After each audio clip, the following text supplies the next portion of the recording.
untuk melanjutkan materi selanjutnya, Pak Rudi akan memberi refleksi kepada kalian pada hari ini. Yang pertama, Pak Rudi akan menanyakan ke kalian. Coba kita lihat bareng-bareng. Coba amati lingkunganmu saat ini, lalu pilih emot mana yang mewakili perasaan kalian. Ini ada 3 ya.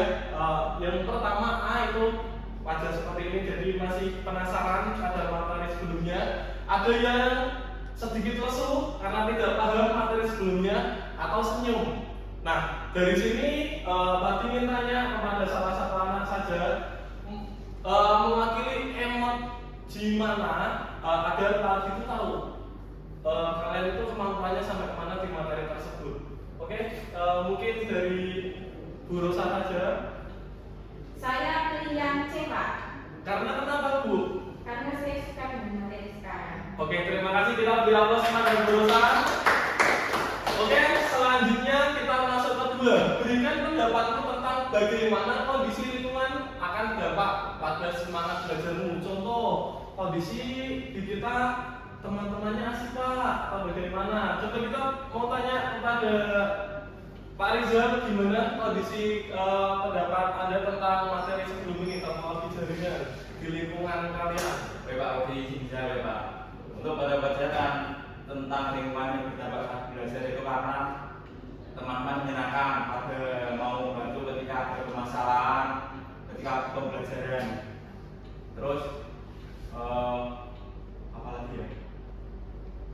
Sangat mempengaruhi ketika saya tidak bisa, terus ada teman yang membantu menjawab, itu sangat berdampak bagi saya karena bisa membangkitkan semangat belajar saya lagi. Oke, terima kasih Pak Rizal, kita beri aplaus lagi. Oke, berarti dari kesimpulan dari Pak Rizal, kelas itu dengan kegiatan interaktif, aktif itu membuat semangat lingkungan di sekitar kita ya, termasuk dalam proses pembelajaran KBM. Terus yang ketiga, apa saja yang dapat kamu lakukan untuk menciptakan lingkungan belajar di rumah? Ini ada case di rumah. Kira-kira itu menciptakannya gimana? Gimana, Pak Adi? Pak, mengenai apa ya Pak? Lingkungan kenyamanan belajar ketika di rumah. Salah satu contoh aja case-nya. Salah satunya ketika saya belajar musik itu tidak ada musik yang terlalu berlebihan Pak. Itu kadang-kadang tetangga bicara musik dia kencang, itu menyebabkan saya terganggu dalam belajar. Kemudian komunikasi yang salah satunya adalah saya mengatur ke tetangga tersebut untuk tidak menyalakan musik terlalu berlebihan. Boleh saja menyalakan musik kamu tidak berlebihan, itu sih Pak. Jadi lebih fokus kita makan, tidak ada suara yang mengganggu dalam pikiran saya. Oke, terima kasih Pak Adi. Berarti kesimpulan case-nya adalah tidak ada kebisingan ya di lingkungan rumah ya. Oke, terima kasih. Contohnya kita lanjut ke 4. Apa yang kamu rasakan saat mengalami masalah atau situasi yang kompleks dalam materi informatika? Gimana, Bu Rosa? Yang dirasakan ketika mengalami situasi materi itu ternyata ada beberapa materi topologi yang susah. Solusinya itu gimana, yang dirasakan itu bagaimana? Kalau saya menghadapi kesulitan dalam pembelajaran itu malah lebih penasaran Pak. Bukan takut, tapi saya lebih penasaran gimana cara memecahkan masalah itu biar ada solusinya. Gitu. Jadi saya tidak takut. Ya, saya lebih semangat untuk belajar gimana caranya saya biar bisa.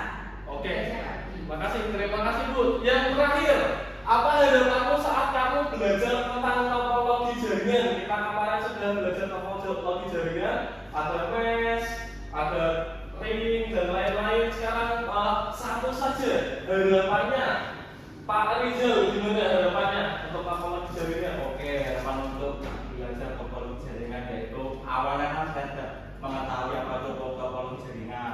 Kemudian Pak Rudi menjelaskan tentang topologi jaringan seperti topologi bus, mesh, saya mempunyai gambaran kalau di setiap lingkungan jaringan itu harus ada karakter-karakter untuk mendefinisikan bagaimana cara jaringan itu terhubung antara satu dengan yang lain.